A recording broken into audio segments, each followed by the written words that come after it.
नमस्कार. मराठी नववर्षाच्या गुढीपाडव्याच्या आपल्या सगळ्या रसिकांना मनापासून शुभेच्छा.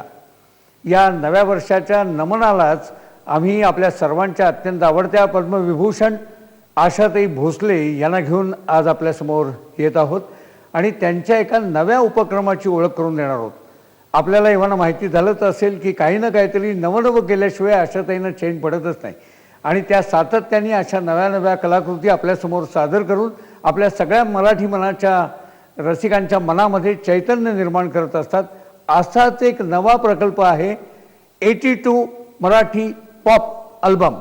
आता हा अल्बम काय, कोणाचा आहे, कोण करताय, या सगळ्याविषयी याचे जे मूळ प्रवर्तक आहेत मंदार आगाशे त्यांच्याशी आणि खुद्द त्यातली सगळी गाणी सादर करणाऱ्या आशाताईंशी आपण छोट्या गप्पा करणार आहोत. अशाने मी तुम्हाला विचारू इच्छितो, काय नवीन हा प्रकल्प काय आहे? सगळ्यात मोठी गोष्ट ही आहे की भटसाहेब अतिशय माझ्या खूप जवळचे होते. ते कसे भेटले तुम्हाला सांगते. ते बाळासाहेबांच्या घरी, हृदयनाथ मंगेशकरांच्या घरी एक जेवढाचं लांब टेबल आहे, त्याच्यावर सगळे हे कवी म्हणा, लेखक म्हणा येऊन बसून रात्री गप्पा मारायचे. बरोबर. माझी आपली रेकॉर्डिंग संपून परत येण्याची वेळ, लाईट दिसतोय तिथे जायचं. तिथे यांच्या गप्पा चाललेल्या आणि गाणी म्हणतायत वगैरे. अरे बाळ असं नाही असं वगैरे बोलतायत ते. तर मी आपली बघत उभी राहायचे, कारण मला कोणाची ओळख नव्हती, काही नव्हती. मी माझ्या कामात खूपच, मला दिवस रात्र कळत नव्हते असं असायचं. तर तेव्हा त्यांची ओळख झाली मला. तर ओळखलं नाहीत मला असं एकदम त्यांनी मला विचारलं. म्हटलं नाही ओळखलं. अहो तुम्ही माझं गाणं गालात आणि ओळखलं नाही मला. म्हटलं तुम्ही मला भेटला नसाल, नाही तर कसे ओळखणार. अहो तरुण आहे रात्र, तरुण नाही सॉरी, त्यांनी सांगितलं मलमली तारुण्य माझे तू पहाटे. हे बाळासाहेबांच्या आधीचं गाणं आहे, बाळासाहेबांची नंतर गाणी. तर मी म्हटलं बापरे फार सुंदर तुमचं गाणं होतं, पण म्हटलं फार जरा तुमची गाणी थोडीशी म्हटलं अशी प्रेमाची वगैरे जरा जास्त असतात असं. तर हसले जोरजोरात. ते म्हणायला लागले त्याशिवाय जीवनात काय आहे. म्हटलं बरोबर आहे तुम्ही ते म्हणता, ते कुठलंही असो प्रेम प्रेमच असतं. नंतर मग त्याच्यावर आमच्या गप्पा सुरू झाल्या आणि ते एक एक शब्द सांगून म्हणजे लाईन म्हणून त्याचा अर्थ समजावून द्यायचे की माझी अशी त्याला हे आहे वगैरे. पण मलमली तारुण्य माझे हे गाणं होत असताना ते समोर आलेच नाहीत. एका कोपऱ्यात बसून होते आणि श्रीरामचंद्र म्युझिक देत होते. आणि त्या गाण्याला जरा त्रास झाला होता, कारण सूर मिळत नव्हता. मग आम्ही खोलीमधून बाहेर येऊन थिएटरमध्ये बसून सगळ्यांना हे करून आणि मग ते गाणं रेकॉर्ड झालं होतं. त्यामुळे ते कोपऱ्यात बसून, पण ते अतिशय त्यांना माझा आवाज आवडायचा आणि माझं गाणं आवडायचं. आणि ते बाळाला वगैरे सांगायचे, बाळा हे गाणं आशाताईंच्यासाठी वगैरे असं. मग प्रत्येक माणसाचं वागणं असतं वेगळं वेगळं. ते असे होते की जगाची त्यांना पर्वा नव्हती. जेवायला बसले, खायला बसले, मन सोक्त खायचं आपल्या पद्धतीने. तेव्हा आपल्यावर हे नंतर मग हातामध्ये तंबाखू घेऊन कुठेही आले की. तर माझा वाढदिवस होता 60 वर्षाचा. आणि 60 वर्षाच्या वाढदिवसाला म्हणजे फडके साहेब, देवसाहेब, सगळी मंडळी आपली जेवढी मराठीची मुख्य सगळी स्टेजवर बसलेली. बरोबर. आणि यांचं आगमन झालं. त्यांचं आगमन झाल्यानंतर त्यांनी ते हातामध्ये तंबाखू घेऊन ते असे करत करत वर चढ. मी उठले, म्हटलं आधी तंबाखू खाली टाकून द्या बघूया, ही वेळ नाही तंबाखू खाण्याची. माझ्याकडे त्यांनी असं बघितलं, असं म्हणता बरं मी असं करतो, खाली टाकून दिली. मग येऊन माझ्याजवळ बसले. जरा तलप येते आहे. म्हटलं तलप वगैरे स्टेजवर कसली नसते, स्टेजवर स्टेज, इथे कसली तलप नाही. म्हटलं आपलं काम आणि आपण. मग त्यांनी जी ती कविता म्हणून दाखवली, मी थंडच पडले त्या कवितेला. कुठली? तुझे तारुण्य. काय तुम्ही नेहमी सांगता ते नाही, तुझे तारुण्य असेच माझ्यावर केलेली कविता. आणि सगळे लोक म्हणजे अगदी खराब झाली जेवढं त्यांचं ते. त्यानंतर मी त्यांच्या घरी गेले होते, तिथेही त्यांनी. आणि मी त्यांना एकदा विचारलं, म्हटलं भटसाहेब, म्हटलं तुम्ही तरुण आहे रात्र अजूनही राजसा निजला असं कार्य. म्हटलं हे गाणं किती चावट आहे. म्हटलं ते तुम्हाला असं वाटतं. प्रत्येक माणूस आपल्या नजरेनं त्या गाण्याकडे बघतो. प्रत्येक माझ्या दृष्टीनं हे गाणं मार्फत आहे. मी देवाला सांगतोय की तू झोपलायस का अजून. तरुण आहे रात्र अजूनही, तू झोपलायस, एवढं सगळं चाललेलं आहे तरी तू झोपलेलाच आहे. मी देवाला सांगतो ही गोष्ट. ज्यावेळेला मी हे बाळासाहेबांना बोलले तर बाळासाहेब गालातल्या गालात हसले आणि म्हणाले चावट आहे तो. अशा आणि नेहमी ते मला भेटायचे. हो. आणि अतिशय त्याच्या म्हणजे गोष्टी, माझी सून आहे CKP पण गोरी सुंदर, तर ते दारात त्यांना भेटली. ते असे आपले करत तसे आत आले. कोण मुली तू? तिनं सांगितलं माझं नाव. हां, मग काय करते तू, काय करत होती, काहीतरी बोलली असेल 2-3 शब्द. आत आले. आशाबाई, आशाताई तुमची सून चांगलं मराठी बोलते. म्हटलं का? पारशी मुलगी इतकी सुंदर बोलते म्हणजे का? मी म्हटलं अहो नाही, ती CKP आहे. किती खराब आहे तिचं मराठी, सुधरवून घ्यावं. असे होते ते.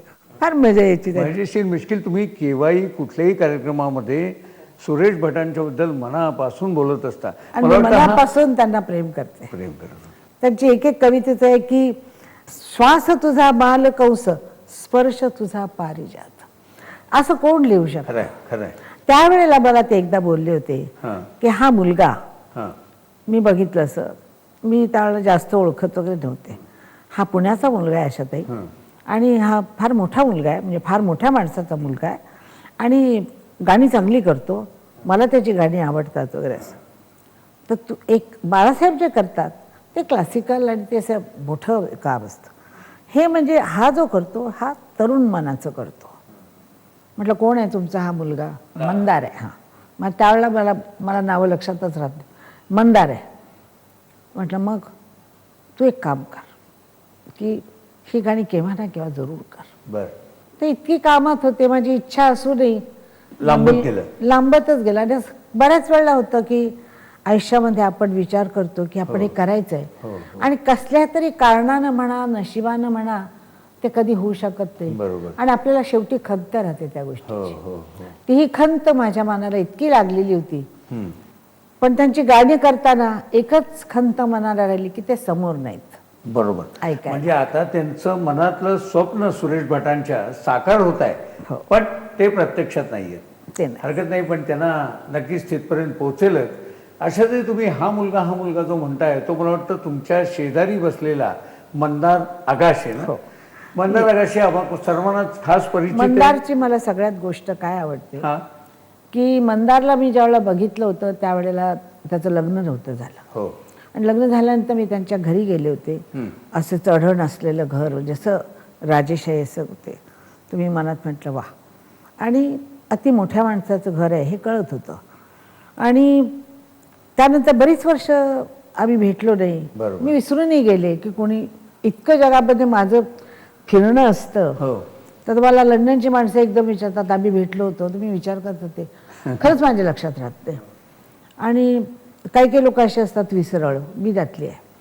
मंदार परत मला भेटला एअरपोर्टला. अरे म्हटलं हा मुलगा तोच आहे. म्हटलं मंदार का? म्हणे हा मंदार.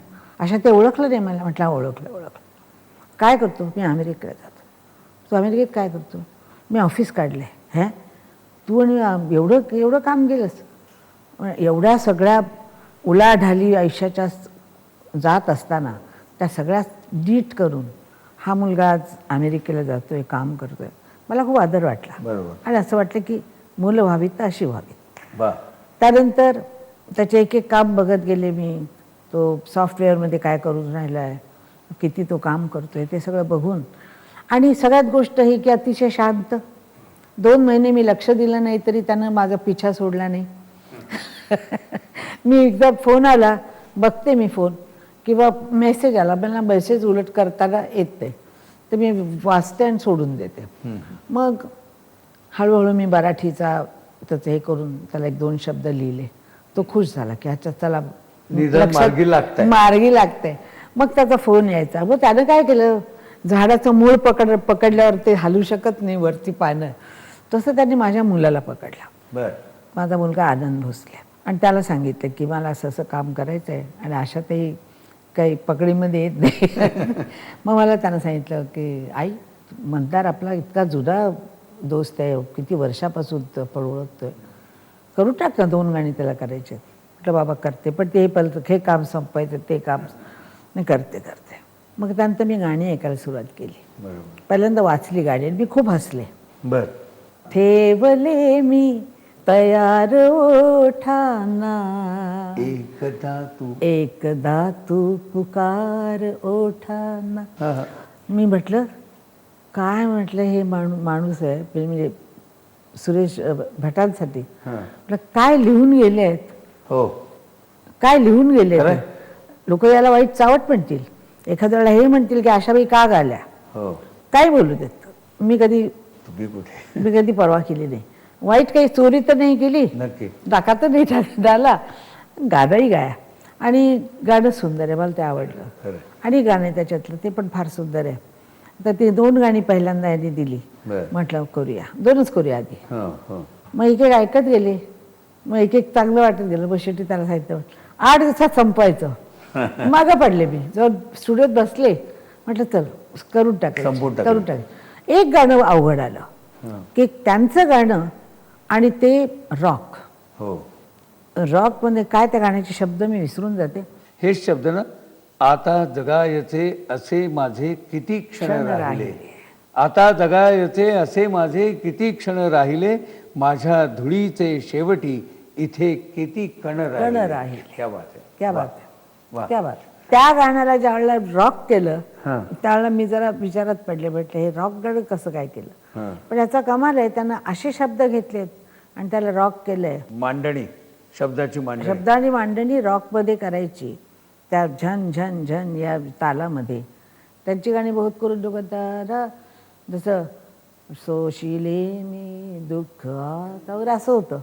पण हे गाणं म्हणजे भोगिले मी दुःख, तर ही गाणी अशी होतात म्हणजे त्यांची गाणी. पण हे ज्यावेळेला रॉकमध्ये ज्यावेळेला आलं त्यावेळेला मला वाटलं हे मस्त आहे.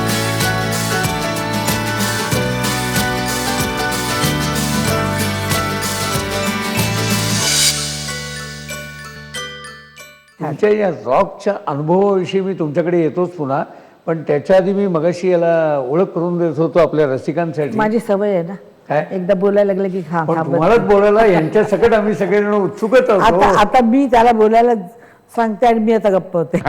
नाही, तुमच्याकडे यायचंच आहे, कारण त्याच्या सकट आम्ही सगळेजण तुम्हाला ऐकायला नक्की उत्सुक आहोत. मंदार, मला एक सांग की तुझं मुळामध्ये सॉफ्टवेअर इंजिनिअरिंगसारखं शिक्षण घेतलेलं, सॉफ्टवेअर इंडस्ट्रीमध्ये तू एक स्वतःचं स्थान निर्माण केलेलं, अमेरिकेमध्ये पण स्वतःचा व्यवसाय वाढवलेला, असं सगळं असताना या गाण्याच्या जगाकडे तू आलास. मला वाटतं अगदी मला आठवत आहे एक 15-20 वर्षापूर्वी अचानक नावाचा एक अल्बम तुझा अगदी सुरुवातीला झाला होता, त्याला मी होतो त्यावेळेला तुझ्या समवेत. मला एक सांग, मुळात इंडस्ट्रीतल्या माणसाच्या घरातला तू, त्याच तांत्रिक शिक्षणात अडकलेला, हे गाणं कुठे सुरू झालं? तर माझं गाणं सुरू झालं कॉलेजमध्ये. तर आम्ही PICT नावाच्या कॉलेजमध्ये मी कम्प्युटर इंजिनिअरिंग केलं. आणि तेव्हा 2nd इयरमध्ये असताना पहिल्यांदा मी बीटल्स ऐकलं. आणि जेव्हा बीटल्स ऐकलं तेव्हा असं मला वाटलं मी हे काय करतोय, मी म्युझिकमध्ये का नाही आहे. सो इतक्या लेट मी म्युझिकमध्ये आलो आणि स्वतःहून गिटार शिकलो स्वतःहून. पण मग मला तेव्हाची पॉप्युलर गाणी वाजवता येईना, म्हणून मग मला स्वतः गाणी लिहायला लागली, कंपोज करायला लागली, इंटर कॉलेजिएट कॉम्पिटिशनमध्ये भाग घ्यायला. नाहीतर there was no other option. So त्यांनी ते सुरुवात केली. आणि बेसिकली सॉफ्टवेअर हे फील्ड हे पण क्रिएटिव्ह आहे आणि म्युझिक डायरेक्शन पण हे क्रिएटिव्ह आहे. सो बेसिकली त्या सॉफ्टवेअर इंजिनिअरिंगमुळे मला क्रिएटिव्ह स्टाईल निर्माण झाली. किंवा आम्हाला सगळ्यांना सॉफ्टवेअर फील्डमध्ये जनरली क्रिएटिव्ह असतात. माझे जवळजवळ सगळे चांगले प्रोग्रॅमर मित्र, अतिशय सुंदर, कोणी पियानो वाजवतो, कोणी गिटार वाजवतो. So usually all software engineers किंवा IT engineers are good musicians. So फक्त त्याच्यातला प्रॉब्लेम मी ते फॉलो करून पुढपर्यंत येतोय. आणि मी इंग्लिशमध्ये गाणी करत होतो, स्वतः लिहित होतो, स्वतः त्याला चाली लावत होतो, गात होतो. आणि एक दिवशी वडिलांना भेटायला सुरेश भट साहेब आले तिथे. आणि तेव्हा फर्स्ट टाइम माझी त्यांच्याशी ओळख झाली. पण मी मराठी गाणी तशी ऐकत नव्हतो, इंग्लिश गाणी ऐकत होतो. तर त्याच्यामुळे मला एक्झॅक्टली कोण आहेत ते पहिल्या दिवशी माहिती नव्हतं. तर तेव्हा वडील म्हणाले की हाही काहीतरी खोलीत बसून काहीतरी गाणी करतो, तर ऐको एखादं त्यांना. तर तेव्हा मी मग त्यांना माझं इंग्लिश गाणं ऐकवलं आणि त्यांना इतकं आवडलं. ते म्हटले कोणी केलंय गाणं? म्हटलं मी केलंय. ते म्हटले आपल्याला ही स्टाईल मराठीत आणायची. मला एक सांग, पण तू कदाचित मला वाटतं तेवढ्या मनपूर्वक बोलावं का न बोलावं म्हणून बोलत नसशील. भट साहेबांचा स्वभाव हा चांगल्याला भरभरून दाद देणारा जसा होता, तसा भट साहेबांना मी जे अनुभवलं आहे त्यामध्ये त्यांना एखादी बारीक जरी गोष्ट खटकली तरी तुमची इंडस्ट्री आहे का काय वगैरे न बघता जागच्या जागी खटकन त्याच्यावर कॉमेंट करणार आहे. तर तुला पहिला अनुभव दाद देण्याचा आहे का कॉमेंटचा आहे? पहिला कॉमेंटचा आहे. काय झालं, त्यांना जेव्हा वडिलांनी सांगितले मराठीतले फार मोठे कवी आहेत, तर तेव्हा मी आपलं काहीतरी थोडंसं मराठीत चालबिल केलेली तेव्हा ऐकवायचा त्यांना प्रयत्न केला. ताबडतोब थांबून म्हटले असलं काही ऐकू नको मला म्हटलं. तिथल्या तिथे बंद केलं. मग मी म्हटलं अरे ना मग इंग्लिश ऐकावं. मग मी इंग्लिश त्यांना ऐकवलं आणि मग तिथून आमचं दोघांचं असोसिएशन सुरू. साधारणपणे मला वाटतं 1994 सालापासून भट साहेब तुझ्या मागे होते की एका पाश्चात्य पद्धतीच्या मॉडर्न पद्धतीच्या चालीमध्ये त्यांच्या कवितांना तू बांधावंस. करेक्ट. आणि ती गाणी आशा भोसल्यांनीच गावी. मला वाटतं ते स्वप्न साकार होण्याची ही वेळ आहे. 20 वर्ष. अरे एक आपण मध्ये गाणं केलं होतं ना फिल्मचं. तर फिल्मचं एक गाणं, मराठी फिल्मचं गाणं होतं हे जीवनाचे गीत. हे गीत जीवनाचे पिक्चर होता. त्याच्यात एक पॉप गाणं पाहिजे होतं. तेव्हा बाळकाका म्हणजे हृदयनाथ काकांनी मला सांगितलं की तू ते करशील का, कारण मला एक पॉप गाणं पाहिजे ते तू कर. कारण त्यांना माझं म्युझिक डायरेक्शन खूप आवडायचं. तर त्यामुळे मग मी ते गाणं केलं आणि शिरीष पैंनी ते लिहिलं होतं आणि म्हटलं अशा त्यांनी खुळ्या खुळ्या रे पावसा किती भिजविशी मला. पण मग अचानक नंतरच्या टप्प्यावरचं हे आशाबाईंच्याकडनं गाऊन घेतलेलं पहिलं गाणं का? हो बरोबर. त्यानंतर 20 वर्षामध्ये काही नाही. आणि मी गाणी कंपोज करत गेलो, कारण इतके चांगले शब्द आहेत की म्हणजे I was also surprise and shocked की नाहीतर आम्हाला असं वाटायचं ते इंग्लिश शब्द छान असतात, हे असं ते असं. म्हणजे इट रिअली शुक मी की आपलं मराठीत एवढं टॉप काव्य आहे ते पोचलं पाहिजे. आणि म्हणजे जसं त्यांना असं वाटलं अरे माझं म्युझिक जायला पाहिजे, मलाही असं वाटायला लागले हे शब्द माझ्या जनरेशनला पोचले पाहिजेत, कारण ते कोणी ऐकतच नाही आहेत गाणी ती. म्हणून तिथून ती जर्नी आमची सुरू झाली. मग त्यांना काही चाली करून दाखवल्या. मग ते झाल्यावर मग त्यांनी सांगितलं नाही आता मी आशाताईंना लिहितो आणि मग तू त्यांना भेट. तर ते मला एवढं टेन्शन आलं तर मी गेलोच नाही त्यांच्याकडे. एवढी पत्र आहेत माझ्याकडे. बर. आणि ते नेहमी पत्र लिहायचे, नेहमी लिहायचे 2 रंगात, एक लाल रंगात थोडंसं, मग काळ्या रंगात थोडंसं पत्र आहेत ठेवलीत. वा. आणि ते तुम्ही गायलेल्या गाण्यांबद्दल, तुमच्या कुठल्या तरी एखाद्या वाक्याबद्दल अशी सगळी पत्र आहेत ते गाण्याविषयी, आयुष्याविषयी. बर. हां. आणि सगळ्यात त्यांचा एकच आग्रह असायचा की आत्मचरित्र लिही. बर. हा त्यांचा आग्रह प्रत्येक याच्यामध्ये आहे, प्रत्येक पत्रामध्ये आहे. आणि म्हणजे त्यांना माझ्या आयुष्याविषयी अतिशय हे होतं. कुतूहल म्हणण्यापेक्षा ते म्हणायचे तू काय सहन केलंयस ते मला माहीत आहे. अर्थात मराठीत होते आणि ते इतके हुशार होते, त्यांनी सगळं शोधून काढलं होतं. आणि ते म्हणायचे की तुझ्याकडे इतकं काही आहे की तू ते लिहिलं पाहिजेस, तुझे अनुभव लिहिले पाहिजेस. आणि ते माझ्या मागच पडून राहायचे सारखे त्या बाबतीत. म्हणजे सांगे जरूर जरूर आपण जरूर करूया वगैरे. तर मला कुठे वेळ होता, तुम्हाला माहिती आहे जीवनात किती क्षण माझ्यासाठी मला मिळाले. खरंय. मला एक सांग, ज्या वेळेला आशाताईंना घेऊन आपण करू असं म्हटल्यानंतर आशाताईंची भेट पहिली कधी झाली? तर पुण्यामध्ये जानेवारीत कार्यक्रम होता आणि तेव्हा ते म्हटले ते तू जाऊन त्यांना भेट. आणि मला अजून तो दिवस मी कधी विसरू शकत नाही, कारण थंडी होती आणि मी आणि माझा मित्र कुडकुडत तिथे गेलो होतो आणि आशाताई समोर आल्या आणि चक्क माझ्या हाताला घाम फुटला होता. म्हणजे that moment is captured in my life. आणि इतकं छान वाटलं, कारण लहान आणि नंतर मी सगळी गाणी जी ऐकायचो, I was a big fan of hers. आणि ते भेटायला मिळतील हेच मला वाटलं होतं. आणि आज भट काकांनी सांगितलं आज मी अप्रोच करतो ॲज अन आर्टिस्ट, मला म्हणजे आय वॉज कॉन्फिडंट, आनंद आणि ताण आणि कॉन्फिडन्स की कसं वाटेल त्यांना माझं गाणं, म्हणजे काय होईल पुढे. की माझी कारण स्टाईल एकदम वेगळी आहे, मी शिकलेलो नाही गाणं. बरोबर. मला म्हणजे इनफॅक्ट जे माझे म्युझिशियन्स आहेत ते म्हणतात इनफॅक्ट तू शिकू नको. मला बाळकाकांनी सांगितलं की तू शिकू नको गाणं, कारण यू आर युनिक बिकॉज तू शिकलेला नाहीस.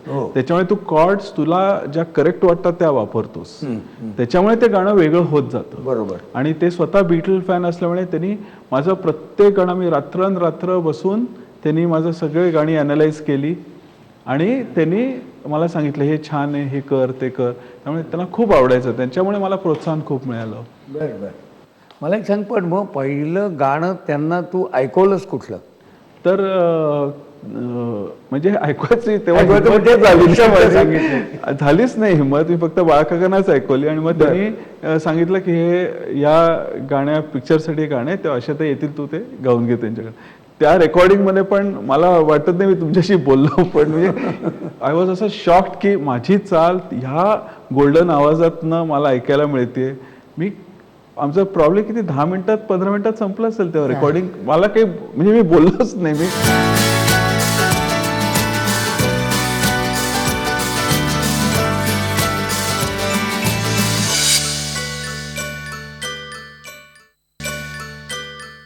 मला एक सांगा असं रे की एक नवीन मुलगा भट साहेबांची शिफारस घेऊन येतोय म्हणजे कर्तृत्ववान असेलच हा विश्वास असेल, पण तरीही हा नवा मुलगा एक चाल घेऊन येतोय, ती चाल ऐकवतोय आणि ती आपल्याला वेगळ्या पद्धतीने. पहिल्यांदा हे की हा एक फार मोठ्या घरातला मुलगा आणि मोठ्या घरातली मुलं म्हणजे जरा अशीच असतात, ती बिघडलेली वगैरे बाजच होतात.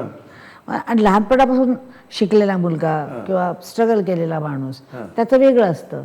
म्हटलं काय करणार आहे ते पोरं, तर ते आमचे पण पोरं आम्ही बघतोच यंगस्टर काय करतात ते. तर मी म्हटलं ठीक आहे, करतायत करा. असं त्यावेळेला असं माझ्या बरोबर कॅज्युअल घेतलं. पण ते गाणं चांगलं झालं होतं, छान झालं होतं. पण त्यानंतर बरेच वर्ष गेल्यानंतर, खूपच वर्ष गेल्यानंतर मला असं वाटलं की ज्यावेळेला त्यांनी मला सांगितलं की आपण गाणी करूया आणि भट साहेबांची, त्यावेळेला माझ्या मनात असा विचार आला की भट साहेबांनी मला सांगितलं होतं की याच्याकडनं कर म्हणून. त्यावेळेला अर्थात मी भटसाहेबांना खूप मानत होते, तरी माझ्यासाठी हा आता लहानसा मुलगा होता. म्हणूनच विचारतो. तर मी म्हटलं भटसाहेबांची गाणी हे काय करणार, त्याच्यासाठी बाळासाहेब पाहिजेत असं एक मनामध्ये की तो भारदस्तपणा ते असेल ते त्यावेळेला मनामध्ये भरलेलं होतं.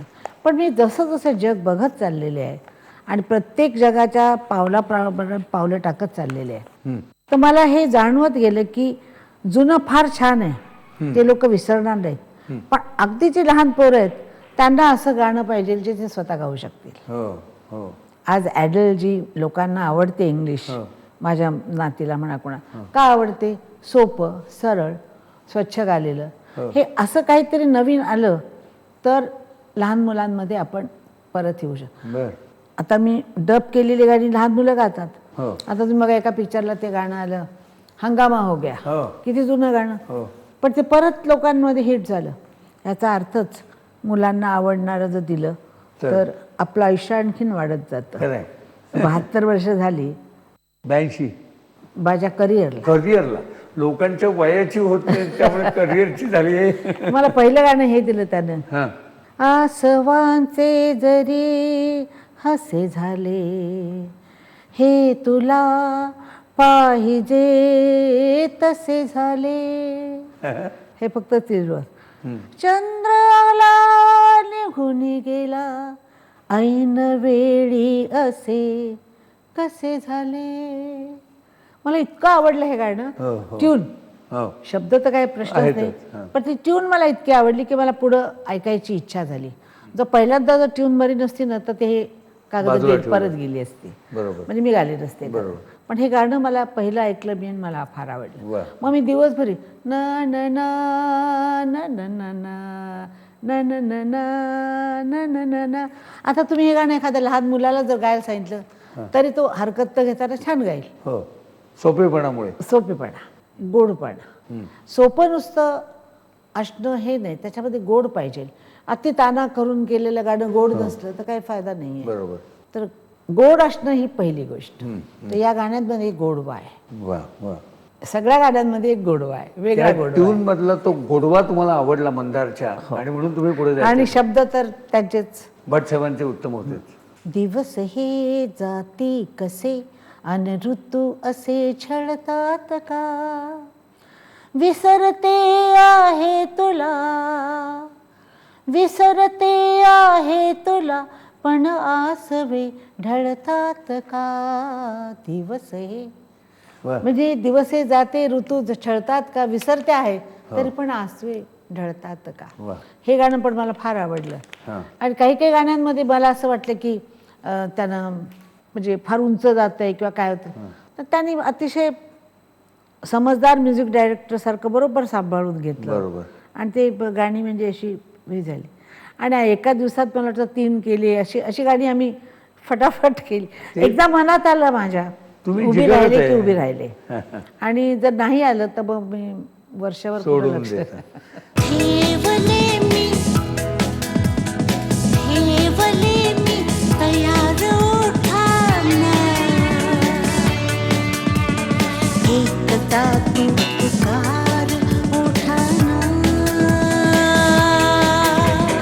ठेवले मी तयार उठाना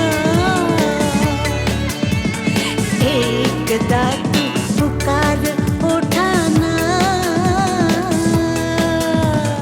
मला एक सांग, या अल्बमचं नाव 82 मराठी पॉप अल्बम असं ठेवण्यामागचा काय नेमका विचार? तर आता जर तुम्ही जगातले हिट अल्बम्स बघितले हां. तर ते ॲडलचं जे आत्ता आलंय तर ते 25 हो. आणि केव्हा टेलर स्विफ्ट जिचं बर्थ इयर 1989 हो. असं.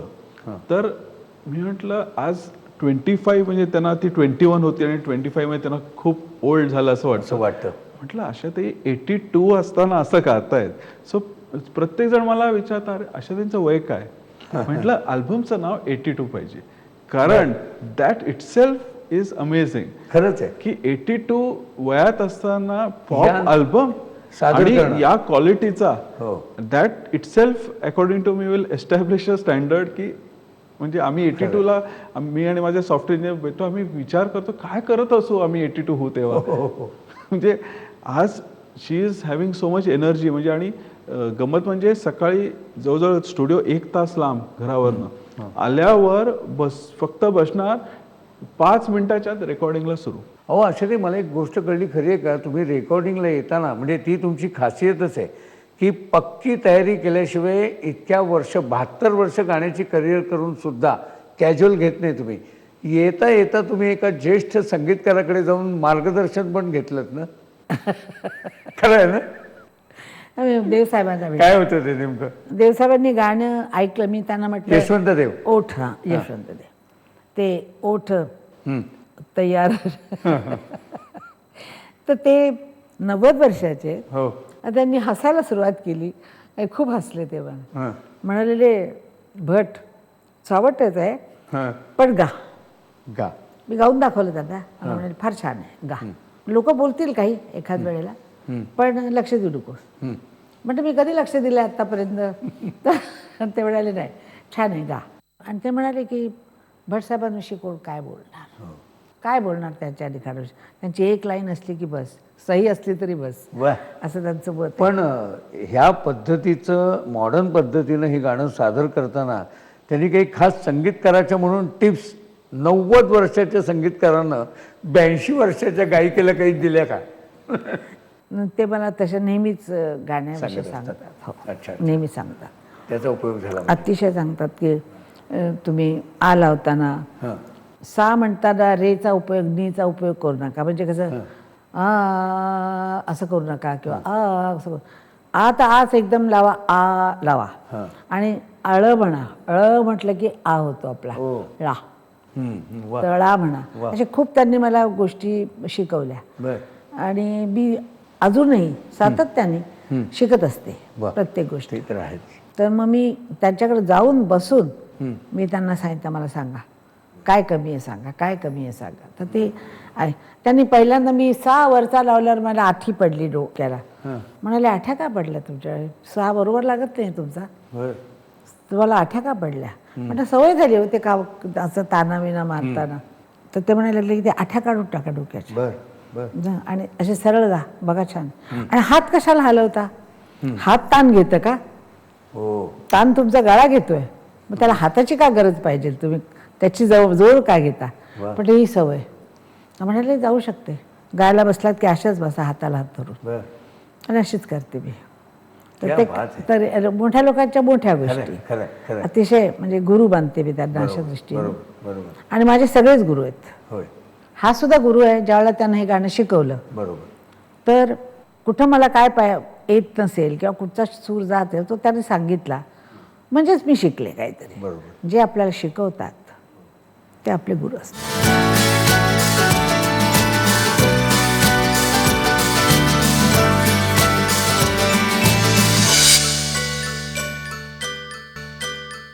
हा तुमचा नम्रतेचा भाग आहे, पण खरंच आहे तुम्ही इतक्या तुमच्या मुलाच्या पेक्षा लहान असलेल्या वयाच्या संगीतकाराकडनं शिकताना त्याला गुरु समजताय, हा तुमच्या मनाचा मोठेपणा आहे. म्हणजे प्रत्येक माणूस ज्यावेळेला शिकत असतो त्यावेळेला तो शिष्य असतो.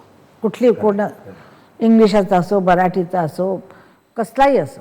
तर अशा काही ज्या गोष्टी असतात त्या जर आपण सांभाळल्या तर त्या आपल्या कामात उपयोगी येतात, आपल्या गाण्यात उपयोगी येतात, प्रत्येक गोष्टीत. तुम्ही हाच एक नव्या वर्षाचा महत्त्वाचा मंत्रवजा उपदेश नव्या ऐकणाऱ्या पिढीसाठी करताय. खरंच मला एक सांग, ही यांची भावना आहे, पण आपण आशाताईंना एक चाल सांगून देतोय, याचा तुला ताण नाही आला?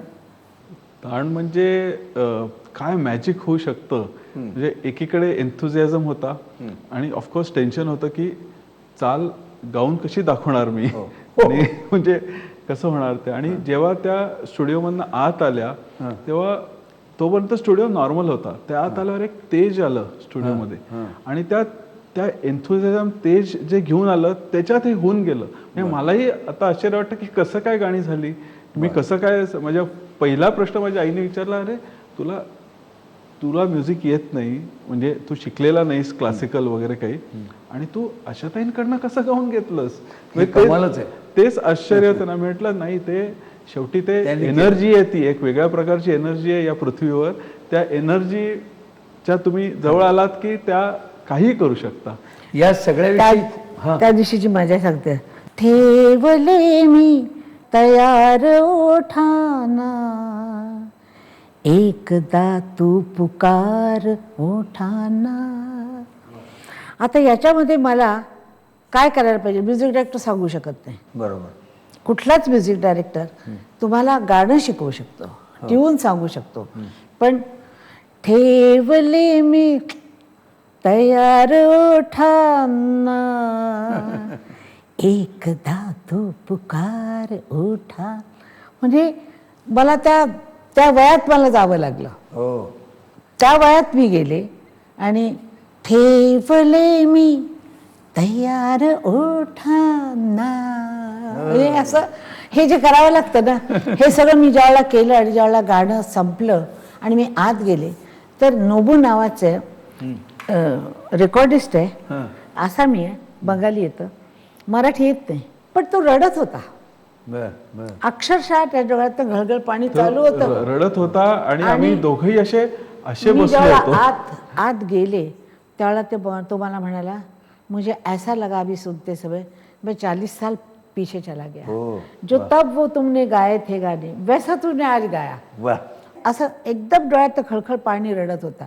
म्हटलं असं मी काय केलं, तर म्हणे ते एक्सप्रेशन जे आणायचं जे असतं गाण्यांमध्ये, ते एक्सप्रेशन तू कसं घालतेस असं. ती तर तुमची खासियत आहे अशा. मला एक बंदार शेवटचे, आपल्याला वेळेची मर्यादा आहे ना, तर खूप बोलता येईल. शेवटचे 2 प्रश्न, त्यातला एक तर अगदी एका ओळीच्या उत्तरात आहे. मगाशी मी तुला म्हटलं घरामध्ये गाण्याचे कुठलेही संस्कार नाहीत आणि तरीही तू गाण्याच्या, आणि तुलाही स्वतःला त्याचं शिक्षण नाही, तरीही तू गाण्याकडे आलास. तुला मग नेमकं वडिलांच्या म्हणजे आधीच्या पिढीकडनं गाण्याकडे येताना काय नेमकं सापडलं? सो आमच्या घरात सगळे क्रिकेट खेळणारे क्रिकेटर्स. हो. सो एकदा इनफॅक्ट बाळासाहेब घरी आले होते. त्यांनी वडिलांना विचारलं की तुमचा मुलगा म्युझिक कसा काय करतो, तर म्युझिक कुठे आहे तुमच्या घरात. तर तेव्हा वडिलांनी विचार करून सांगितलं, जेव्हा मी कव्हर ड्राईव्ह मारायचो आणि बॉल बॅटीच्या मध्ये लागायचा, तो जो आवाज यायचा तो म्युझिक होता, टायमिंग. बरोबर. सो ते म्हणले तेवढंच म्युझिक घरात आहे, तिथून त्यांनी उचललं असलं तर, नाहीतर म्युझिकचा काही पण संबंध जर आईला विचारलं असेल तर आई म्हणत असेल, बिघडला मेरा कार्टा. एक शेवटचा प्रश्न विचारतो की ह्या पद्धतीचा आशाताईंसारख्या श्रेष्ठ गायिकेकडनं तुझ्यासारखा तरुण संगीतकार हा अल्बम ह्या नव्या वर्षी रसिकांपुढे आणतोय, तर तो अधिकाधिक रसिकांपर्यंत पोचण्याकरता तू मुळात उद्योजक आहेस म्हणून विचारतो की मार्केटिंगचं काही वेगळं तंत्र हो, आम्ही ह्याच्या अल्बमच्या मार्केटिंगसाठी अतिशय वेगळा प्लॅन केलेला आहे. कारण आता तुम्ही बघितलं इंटरनेटवर सगळे लोक डाउनलोड करतात. गाणं हिट झालं तर फुकट डाउनलोड करतात, आवडलं नाही तर करतच नाही. तर त्याच्यापेक्षा आम्ही असं ठरवलं की हे गाणं फ्री डाउनलोडला ठेवायचं. सो आम्ही एक वेबसाईट केली आहे 82pop.in नावाची, आणि त्या 82pop.in वर हे गाणं फ्री डाउनलोडला अवेलेबल असेल. आणि आम्ही एक कॉन्टेस्ट रन करतोय ज्याच्यात आम्ही यंगस्टर्सना इन्व्हाइट करतोय, ते गाणं डाउनलोड करा, त्याच्यावर तुम्ही म्युझिक व्हिडिओ बनवा आणि ते आम्हाला पाठवा. आणि जे सर्वात चांगले म्युझिक व्हिडिओ असतील ते आम्ही एक युट्यूब चॅनल चालू करतोय 82 नावाचा, आणि त्या चॅनलवर आम्ही हे व्हिडिओ दाखवू. आणि आशाताईंना जो त्याच्यातला सर्वात व्हिडिओ चांगला आवडेल त्याला मग आम्ही ऑफिशियल व्हिडिओ करून कदाचित तो रिशूट करू चांगलं बजेट देऊन, आणि त्याची पब्लिसिटी करू. पण हे इन्व्हॉल्व्ह व्हायला पाहिजेत, यंगस्टर्स इन्व्हॉल्व्ह व्हायला पाहिजेत. सर्वात मोठी अपॉर्च्युनिटी जशी मला आज मिळाली आशाताईंबरोबर म्युझिक करायची, तशी मला असं वाटतं की प्रत्येक यंगस्टरला आज आशाताईंच्या म्युझिक व्हिडिओमध्ये यावं असं प्रत्येकालाच वाटतं, कारण सगळेच फॅन आहेत आशाताईंची. पण सगळ्यांना काय असे कॅमेरे वगैरे मिळणार नाहीत, मग त्यांनी काय करायचं? तर त्यांनी आजकालचे जे मोबाईल्स आहेत ते मोबाईलवर अतिशय सुंदर कॅमेरे आहेत आणि प्रत्येकाकडे एडिटिंग आहे. तर आज जर तुम्ही बघितलं तर सध्या अमेरिकेत पण बऱ्याच वेबसाईट असे आलेल्या आहेत जिथे लोक व्हिडिओज करतात आणि यूट्यूबवर टाकतात, की स्वतःचेच कॅमेरावर यूट्यूब सारखे व्हिडिओ करतात आणि टाकतात. स्वतःची ती ट्रेंड आहे. म्हणजे आता जी सर्वात ट्रेंड आहे ती स्वतः व्हिडिओ कॅमेरा म्हणजे मोबाईलवरच्या कॅमेरावर शूट करणं. म्हणजे जे 20 वर्षापूर्वी टॉप एंड कॅमेरा होते ते आता मोबाईलमध्ये आलेले. म्हणजे ज्या काळात आम्ही म्युझिक व्हिडिओ करून MTVवर टाकले तेव्हा जे मला वाटायचं हे रेझोल्युशन पाहिजे, त्यासाठी मुंबईतनं कॅमेरा आणायचा, तो आजकाल प्रत्येक स्मार्टफोनमध्ये आहे. एवढा बदल झाले. मार्केटिंगच्या मंदारच्या या नव्या तंत्राने आपला हा जो नवा प्रकल्प आहे पॉप अल्बमचा, तो अधिकाधिक रसिकांपर्यंत पोचावा अशी शुभेच्छा मी मंदार तुला देतो, तुझं अभिनंदन करतो. आणि आशाताईंनी वयाच्या या टप्प्यावर त्या असा आव्हानात्मक एक नव्या मॉडर्न म्युझिकचा अवलंब करत गाणी भट साहेबांसारख्या त्यांना आवडणाऱ्या गीतकाराची त्या सादर करतायत, त्याबद्दल त्यांचंही मनापासून अभिनंदन आणि मनापासून शुभेच्छा. मी एक छोटा प्रश्न विचारते. विचारा. 82 संपणार सप्टेंबरला, मग त्यानंतर तुम्ही काय करणार? 84, 83 असं करत जाईल? तुम्ही नवनवी आव्हानं स्वीकारायला तयार असतात. 85 आत्ताच लिहून ठेव. वा वा वा वा.